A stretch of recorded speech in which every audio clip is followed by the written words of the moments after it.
मेरा नाम पास्टर राहुल कुचेकर है। मेरा जन्म एक हिंदू परिवार में हुआ और मैं खास तौर से मुसलमानों के बीच में सुसमाचार प्रचार कार्य को करता हूं। यीशु को जानने से पहले मेरी जिंदगी बहुत बदकार जिंदगी थी। लड़ाई झगड़ा सिगरेट शराब, मैं इन सब चीजों में फंसा हुआ था। एक दिन ऐसा हुआ कि मुझे कुछ पैसे की जरूरत पड़ी, तो मैंने अपने मन में सोचा मेरे पास पैसे नहीं है, मुझे शराब पीनी है, क्योंकि शराब की तलब मचती थी मेरे को। तो मेरे मन में एक सवाल आया, मेरे मन में एक बात आई कि मेरे पास एक गिटार पड़ा है, मैं अपने गिटार को बेच दूंगा और गिटार को बेचने के बाद जो भी पैसा मुझको मिलेगा उससे मैं सिगरेट पीऊंगा, शराब पीऊंगा। तो मैं अपने गिटार को बेचने के लिए जगह होकर के आया। किसी ने मेरा गिटार खरीदा नहीं। आखिर में थक हार के मुझे एक लड़का मिला। इसने कहा वहां चले जाओ, वहां पे एक चर्च है, वो लोग आपका गिटार खरीद लेंगे। मैंने चर्च में कुछ होते हुए देख लिया। मैंने चर्च में देखा एक लड़का जिसकी उम्र तकरीबन 30-35 साल की रही होगी, वो चर्च में आया है अपने परिवार के साथ, और उस लड़के के अंदर दुष्ट आत्मा है। उस लड़के की मम्मी ने बोला हम जगह होकर के आए हैं, कोई भी मेरे बेटे को ठीक नहीं कर सका। आखिर में थक हार के हम चर्च में आए हैं, कुछ कर दो। मैं वही पीछे कोने में खड़ा हुआ था और मैं अपने मन में कह रहा था, छे सब बकवास की बात है, सब ड्रामेबाजी है, थोड़ी देर में बोल देंगे जादू टोना चला नहीं, आप फिर कभी आ जाना। ऐसा मैं अपने मन में विचार कर रहा। हालेलुया, प्रेज द लॉर्ड, जय मसीह के आप सभी को। तो आशा रखता हूँ कि आप अच्छे होंगे, स्वस्थ होंगे और प्रभु में आगे बढ़ रहे होंगे। तो आज एक अद्भुत गवाही हम देखने वाले, जिनका नाम है राहुल कुशवाड़ा और ये है दिल्ली से। तो ये एक हिंदू फैमिली से है। तो इनका जीवन प्रभु यीशु मसीह ने किस तरह से बदला और किस तरह से इन्होंने प्रभु यीशु मसीह को जाना, ये हम इस गवाही के अंदर देखने वाले हैं। तो ये पहले लड़ाई झगड़ा करते थे, शराब पीते थे और पूरी तरह से पापमय जीवन जी रहे थे। लेकिन जब इन्होंने प्रभु यीशु मसीह के बारे में जाना तो उनका हृदय परिवर्तन हो गया और ये आज मसीहत में है और आज प्रभु का सुसमाचार बांट रहे हैं। तो प्रभु का वचन कहता है कि मैं धर्मियों के लिए नहीं, बल्कि मैं पापियों को पाप से छुड़ाने के लिए और उनका उद्धार करने के लिए आया हूँ। को जो कोई पाप करता है वो दंड के योग्य है, लेकिन जो कोई प्रभु यीशु मसीह के क्रूस के ऊपर, बलिदान के ऊपर विश्वास करता है और प्रभु यीशु को प्रभु जानकर इकरार करता है, तो उनका उद्धार हो जाता है और वो एक नए जीवन, एक नई सृष्टि में परिवर्तित हो जाता है। तो आइए इस अद्भुत गवाही को हम देखते हैं। तो इसका ओरिजिनल लिंक मैं डिस्क्रिप्शन में दे दूंगा, तो आप वहां से भी इसको चेक कर सकते हो। तो चलो चलते हैं, बिना किसी देर करते हुए इस अद्भुत गवाही को देखते हैं।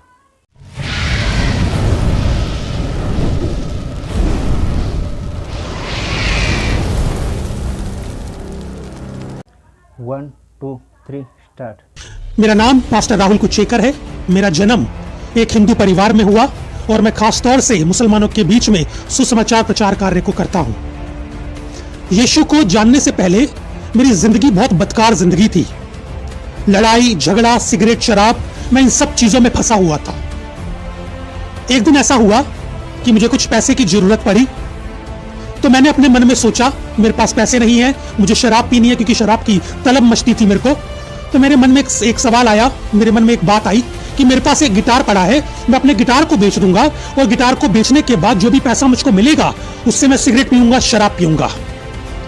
तो मैं अपने गिटार को बेचने के लिए जगह होकर के आया। किसी ने मेरा गिटार खरीदा नहीं। आखिर में थक हार के मुझे एक लड़का मिला। इसने कहा वहां चले जाओ, वहां पे एक चर्च है, वो लोग आपका गिटार खरीद लेंगे। मैंने चर्च में कुछ होते हुए देख लिया। मैंने चर्च में देखा एक लड़का जिसकी उम्र तकरीबन 30-35 साल की रही होगी, वो चर्च में आया है अपने परिवार के साथ, और उस लड़के के अंदर दुष्ट आत्मा है। उस लड़के की मम्मी ने बोला हम जगह होकर के आए हैं, कोई भी मेरे बेटे को ठीक नहीं कर सका। आखिर में थक हार के हम चर्च में आए हैं, कुछ कर दो। मैं वही पीछे कोने में खड़ा हुआ था और मैं अपने मन में कह रहा था, छे सब बकवास की बात है, सब ड्रामेबाजी है, थोड़ी देर में बोल देंगे जादू टोना चला नहीं, आप फिर कभी आ जाना। ऐसा मैं अपने मन में विचार कर रहा था। इतने में पास्टर ने बाइबल खोली और बाइबल खोल के उसमें से एक पैसेज निकाल कर पढ़ा, 1 कुरिन्थियों 3:16। पास्टर ने जैसे ही बाइबल खोलकर इसमें से ये आयत निकाल कर पढ़ी, वो लड़का जिसमें दुष्ट आत्मा थी वो कांपने लग गया।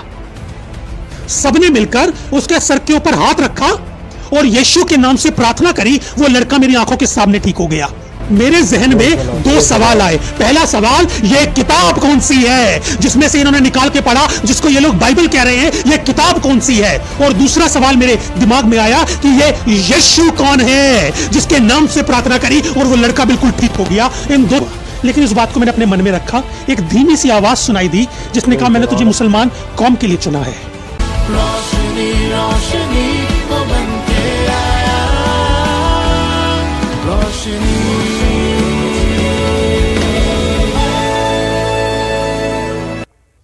सबसे पहले मैं शुक्रगुजारी करूंगा हमारे खुदावंद खुदा की, जिसने मुझे मौका दिया आप लोगों के सामने आकर के अपनी गवाही को बताने का और बताने का कि यीशु मसीह ने किस तरीके से मेरी ज़िंदगी में काम किया है। मेरा नाम पास्टर राहुल कुचेकर है।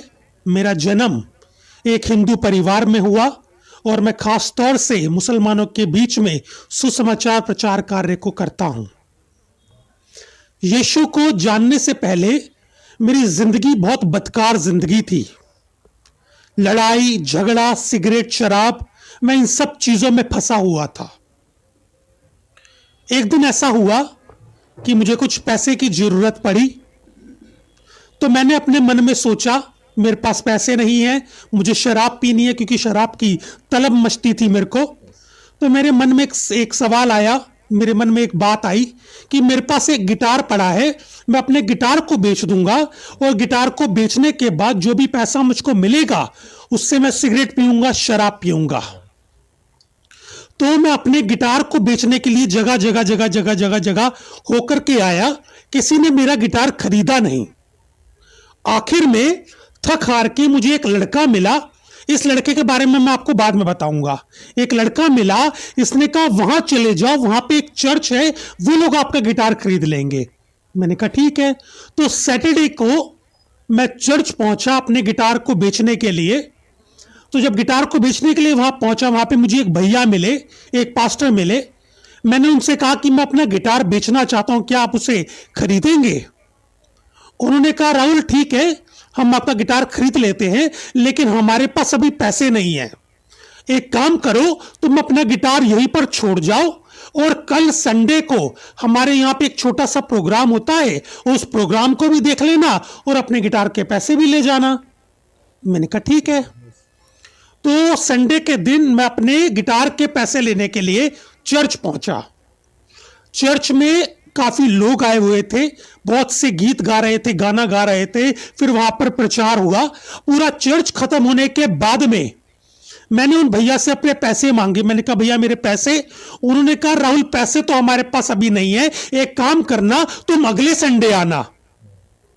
मैंने कहा ठीक है। तो अगले संडे भी मैं अपने पैसे लेने के लिए चर्च पहुंचा, लेकिन उन्होंने मुझे पैसा दिया नहीं। उन्होंने कहा राहुल हमारे पास अभी पैसा नहीं है, एक काम करो तुम अगले संडे आना। तो इस तरह से करते करते 6-7 संडे उन्होंने मुझे चर्च में बुलाया और 7 संडे बीतने के बाद में मेरा पैसा मेरे हाथ में रख दिया। उन्होंने कहा राहुल ये आपका पैसा है, ये आपको हम दे रहे हैं। लेकिन इन 7 संडे के बीच में एक अद्भुत घटना मेरी जिंदगी में घट गई। मैंने चर्च में कुछ होते हुए देख लिया। मैंने चर्च में देखा एक लड़का जिसकी उम्र तकरीबन 30-35 साल की रही होगी, वो चर्च में आया है अपने परिवार के साथ और उस लड़के के अंदर दुष्ट आत्मा है। उस लड़के की मम्मी ने बोला हम जगह जगह जगह जगह जगह जगह होकर के आए हैं, कोई भी मेरे बेटे को ठीक नहीं कर सका। आखिर में थक हार के हम चर्च में आए हैं, कुछ कर दो। तो जो वहां पे पास्टर थे उन्होंने बोला आपका बेटा बिल्कुल ठीक हो जाएगा, लेकिन एक शर्त है, और वो शर्त यह है कि आपके बेटे के ठीक हो जाने के बाद में आपको यीशु मसीह को थैंक यू कहना होगा। उस परिवार ने कहा ठीक है हम थैंक यू कह देंगे। मैं वही पीछे कोने में खड़ा हुआ था और मैं अपने मन में कह रहा था छे सब बकवास की बात है, सब ड्रामेबाजी है, थोड़ी देर में बोल देंगे जादू टोना चला नहीं, आप फिर कभी आ जाना। ऐसा मैं अपने मन में विचार कर रहा था। इतने में पास्टर ने बाइबल खोली और बाइबल खोल के उसमें से एक पैसेज निकाल कर पढ़ा, पहला कुरिन्थियों 3:16, जिसमें इस तरह से लिखा है, क्या तुम नहीं जानते कि तुम परमेश्वर का मंदिर हो और परमेश्वर का आत्मा तुम में वास करता है, और जो कोई परमेश्वर के मंदिर को नाश करेगा, परमेश्वर का आत्मा उसको नाश करेगा। पास्टर ने जैसे ही बाइबल खोलकर इसमें से ये आयत निकाल कर पढ़ी, वो लड़का जिसमें दुष्ट आत्मा थी वो कांपने लग गया। सबने मिलकर उसके सर के ऊपर हाथ रखा और यीशु के नाम से प्रार्थना करी। वो लड़का मेरी आंखों के सामने ठीक हो गया, मेरी आंखों के सामने ठीक हो गया। मेरे जहन में दो सवाल आए। पहला सवाल, ये किताब कौन सी है जिसमें से इन्होंने निकाल के पढ़ा, जिसको ये लोग बाइबल कह रहे हैं, ये किताब कौन सी है? और दूसरा सवाल मेरे दिमाग में आया कि ये यीशु कौन है जिसके नाम से प्रार्थना करी और वो लड़का बिल्कुल ठीक हो गया। इन दो सवालों ने मुझे परेशान कर दिया। मुझे बाइबल दी गई पढ़ने के लिए, मैंने बाइबल को पढ़ना शुरू किया। जब मैंने बाइबल को पढ़ना शुरू किया तो बाइबल ने मुझसे बात करनी शुरू करी। और एक दिन चर्च में मैंने अपने दिल का दरवाजा खोलकर यीशु मसीह को उसमें इनवाइट किया। जिस दोपहर को मैंने यीशु मसीह को अपने दिल में इनवाइट किया था, उसी रात मैंने शराब का गिलास उठाया पीने के लिए, और जैसे ही मैं शराब पीने लगा मुझको वहां पर उल्टी हो गई। और आज इस बात को 15 साल से ऊपर हो गया, मैंने दोबारा सिगरेट शराब को हाथ नहीं लगाया। प्रभु यीशु मसीह ने एक ही रात में मेरी जिंदगी को बदल कर रख दिया। मुझे सिगरेट और शराब से छुटकारा दिला दिया एक ही रात में। मैं परमेश्वर का धन्यवाद करता हूं। मैंने आपको कहा था उस लड़के के बारे में, मैं आपको बाद में बताऊंगा, जिसने मुझे चर्च का रास्ता दिखाया, जिसने मुझे कहा था वहां चले जाओ, शायद वो आपका गिटार खरीद लें। खुदा के लोगों, वो लड़का जिसने मुझे चर्च का रास्ता दिखाया, वो लड़का मुसलमान था। परमेश्वर मुझे मुसलमान के जरिए चर्च लेकर गया, और आज मेरा परमेश्वर मुझे चर्च के जरिए मुसलमानों के बीच में भेजता है, ताकि उनको जाकर मैं परमेश्वर का वचन, पवित्र बाइबल उनको बताऊं। और दूसरा सवाल आपके लिए है, प्रभु यीशु ने आपको ऐसा किस तरीके से दर्शन दिया कि आपको लगा कि मुझे मुस्लिम भाई बहन के बीच में जाकर प्रभु का सुसमाचार सुनाना चाहिए? ये काफ़ी अरसे पहले की बात है। उस टाइम मैं तुकलुकाबाद में सेवकाई करता था सब लोगों के बीच में, और मैं सुबह 4 बजे दुआ के लिए जाता था। एक पार्क था, तो वहाँ पे डेली मैं प्रेयर करता था। तो जब से फिर मैंने प्रेयर करनी वहाँ पर शुरू करी उस जगह पर, तो परमेश्वर ने मेरे मन में डाला कि मैंने तुझे मुसलमान कौम के लिए चुना है। लेकिन ये मेरी मुस्लिम मिनिस्ट्री की कॉलिंग है, ये मुझे उस टाइम पे कंफर्म नहीं हुआ, लेकिन इस बात को मैंने अपने मन में रखा। एक धीमी सी आवाज़ सुनाई दी जिसने कहा मैंने तुझे मुसलमान कौम के लिए चुना है। उसके बाद परमेश्वर ने मुझसे परिस्थितियों के जरिए बातचीत करी। जैसे कि मैं कहीं बैठा हुआ था, एक भाई ने मुझे कहा, राहुल मैं आपके अंदर कुछ एक अलग सी चीज़ देख रहा हूँ, कुछ ऑब्जर्व कर रहा हूँ मैं आपके अंदर, कि आपके आसपास के लोग जो हैं, जिनके साथ आपकी फ्रेंडशिप है, आपका रिलेशन है, वो मुसलमान है, और तू जो बाइबल पढ़ता है वो भी उर्दू में है, ऐसा क्यों?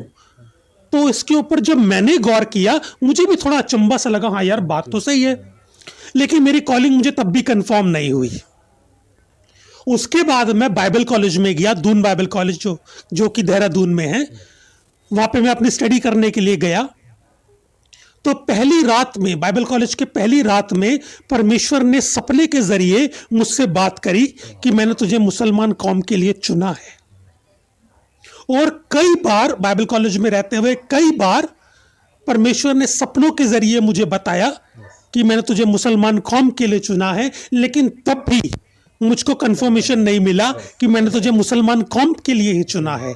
तो काफ़ी अरसा बीतने के बाद में हमारे बाइबल कॉलेज में एक पास्टर आए थे जो कि एक प्रॉफिट भी थे, वो मेरे लिए दुआ कर रहे थे और दुआ करते करते उन्होंने मुझसे कहा, राहुल, परमेश्वर ने आपको मुस्लिम मिनिस्ट्री के लिए चुना है और आपकी बॉडी के अंदर एक चिन्ह दिया है, आपकी बॉडी के अंदर एक साइन दिया है जो आपकी मिनिस्ट्री को, जो कि मुसलमानों के बीच में है, उसको कंफर्म करता है।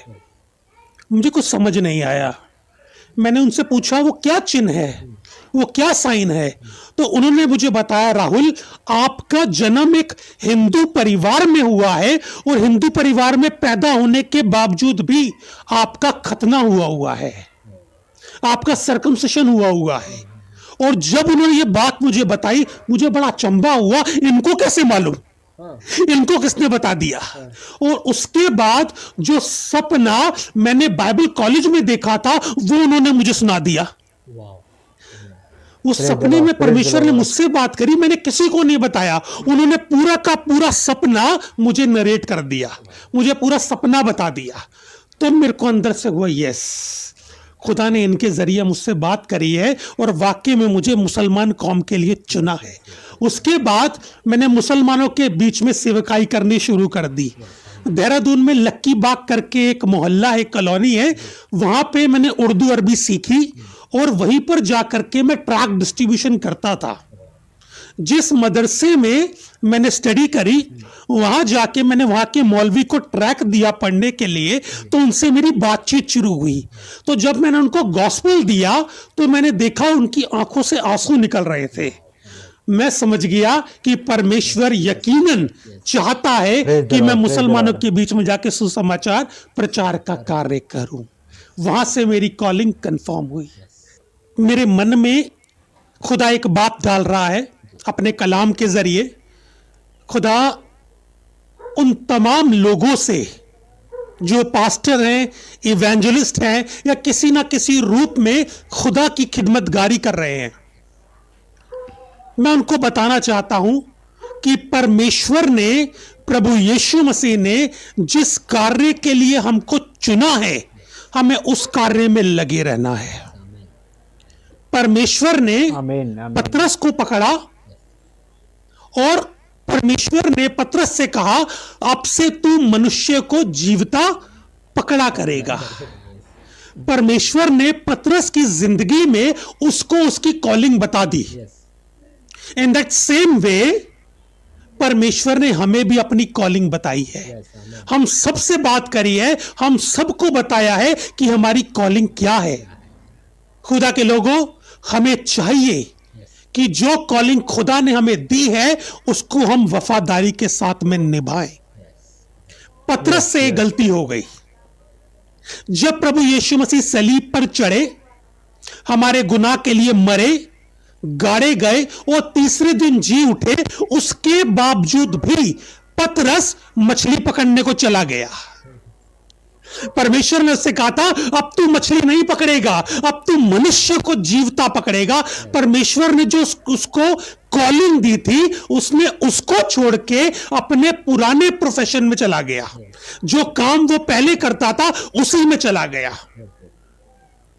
जब वो वापस आया तो प्रभु यीशु मसीह पतरस के लिए कुछ कर रहे थे।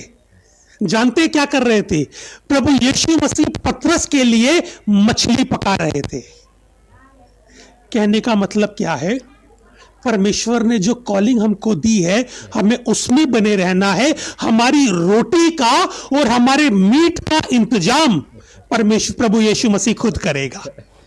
हमें उसकी फिक्र नहीं करनी, हमें अपनी रोटी की फिक्र नहीं करनी है। खुदा ने जो हमें कॉलिंग दी है, हमें बस उसी को थामे रहना है, उसी को पकड़कर चलना है। परमेश्वर हमारी हर एक जरूरतों को पूरी करेगा। परमेश्वर आपको बहुत ऐसे आशीष दे। मैं शुक्रगुजारी करता हूं रोशनी प्रोडक्शन टीम के लिए, जो यहां दिल्ली में आकर उन्होंने टेस्टिमनी रिकॉर्ड करी। परमेश्वर आपको इसके जरिए बहुत ऐसे आशीष दे, बरकत दे, और रोशनी प्रोडक्शन के ऊपर भी परमेश्वर की आशीष और बरकतें नाजिल हो और ये भी दिन तरक्की करता चला जाए। अगर आपके पास भी कोई गवाही है तो मैं आपको इनकरेज करना चाहता हूं कि आप रोशनी प्रोडक्शन से कांटेक्ट करें और उनको अपनी गवाही बताएं, यीशु के नाम से। आमीन। आमीन आमीन आमीन। जय मसीह की, प्रेज द लॉर्ड। तो देखा आपने किस तरह से इन्होंने प्रभु यीशु मसीह को जाना और इनका जीवन बदल गया। तो वचन कहता है कि मैं धर्मियों के लिए नहीं पर पापियों को पाप से छुड़ा लें और उनका उद्धार करने के लिए आया हूँ। तो हम देखते हैं कि यहाँ पर बहुत सारे ऐसे भगवान हो चुके, ऐसे पीर पैगंबर हो चुके जिन्होंने पापियों का नाश किया, पापियों को वध कर दिया, पापियों को समाप्त कर दिया। लेकिन प्रभु यीशु मसीह एक इकलौते परमेश्वर है जिन्होंने पापियों को जीवन दिया, पापियों के लिए आए और उनका उद्धार किया और उनको एक नया जीवन दिया।